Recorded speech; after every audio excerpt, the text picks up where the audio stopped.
Oi, galerinha do sexto ano, tudo bem? Vamos para mais uma viagem na história.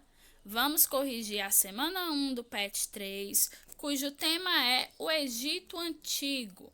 Pessoal, quando a gente fala do Egito Antigo, nós temos que entender que o Egito por volta de 6.000 a.C., viveu o período chamado de pré-dinástico, em que ele se dividia em Alto e Baixo Egito e era governado aí pelos nomarcas.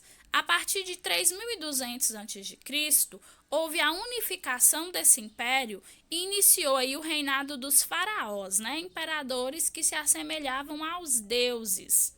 A civilização egípcia ela vai se desenvolver em torno do rio Nilo.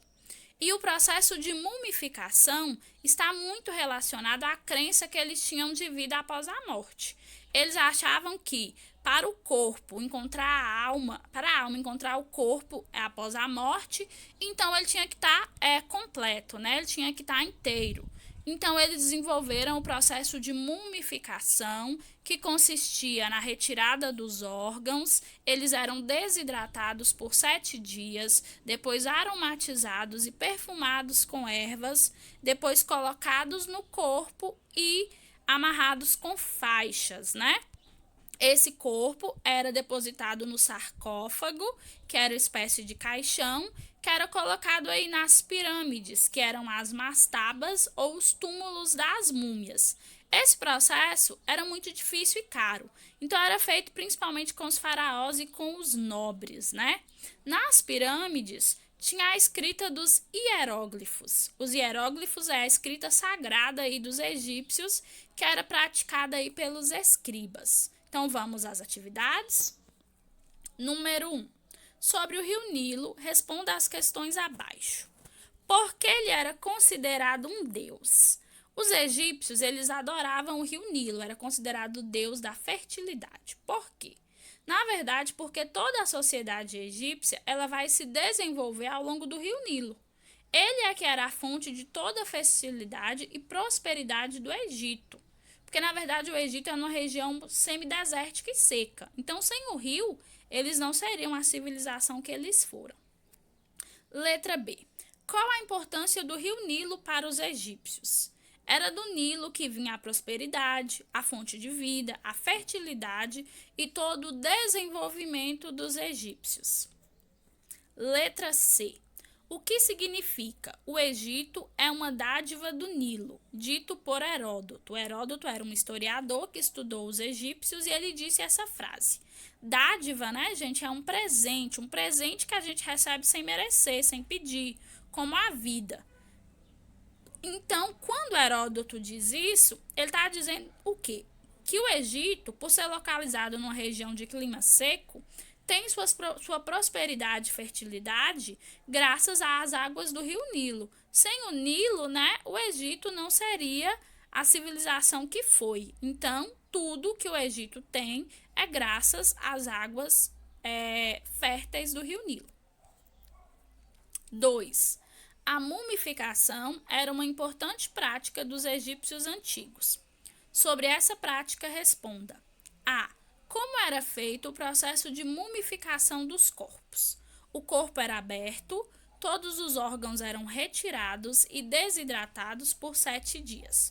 Depois, eles eram aromatizados e perfumados com ervas e logo após, o corpo era enfaixado. Lembrando que o coração era retirado e depositado num recipiente à parte. Geralmente, o coração era oferecido aí ao deus Osíris. Letra B. Qual o objetivo religioso da mumificação? Era simples. Eles queriam que na outra vida a alma conseguisse identificar o seu próprio corpo, Eles achavam que tinha um julgamento lá, por Osíris, que o coração era pesado e se ele fosse mais leve que uma pena, aí ele poderia ter outra oportunidade de vida e deveria encontrar o seu corpo. Então, a mumificação facilitava esse encontro. Letra C. Qual a relação entre a mumificação e as pirâmides do Egito? As famosas pirâmides, eram chamadas de mastabas pelos egípcios, que era nada mais nada menos que os túmulos em que eram depositados os sarcófagos. O que eram os sarcófagos? Eram os caixões com as múmias dos faraós e dos nobres egípcios. 3. Os egípcios desenvolveram dois tipos de escrita, o demótico e o hieróglifo. Diferencia os dois tipos de escrita, caracterizando cada uma delas. A escrita demótica era uma escrita simples, descomplicada e simbólica. Os hieróglifos já se tratavam de desenhos elaborados. Eles representavam uma palavra ou expressão e eram praticados por estudiosos especializados, chamados de escribas. 4. O início da história egípcia é chamado de pré-dinástica. Explica a diferença desse período para o período faraônico. No período pré-dinástico, os governos eram realizados pelos nomarcas e havia a divisão entre Alto e Baixo Egito. A partir de 3200 a.C., houve a unificação e o início do período dinástico, que passou a ser governado pelos faraós, que eram imperadores tidos como deuses. Terminamos, meus amores, fechamos mais uma viagem na história. Espero que vocês tenham aprendido bastante. Não esqueçam de enviar as fotos das atividades. Um abraço e até a próxima.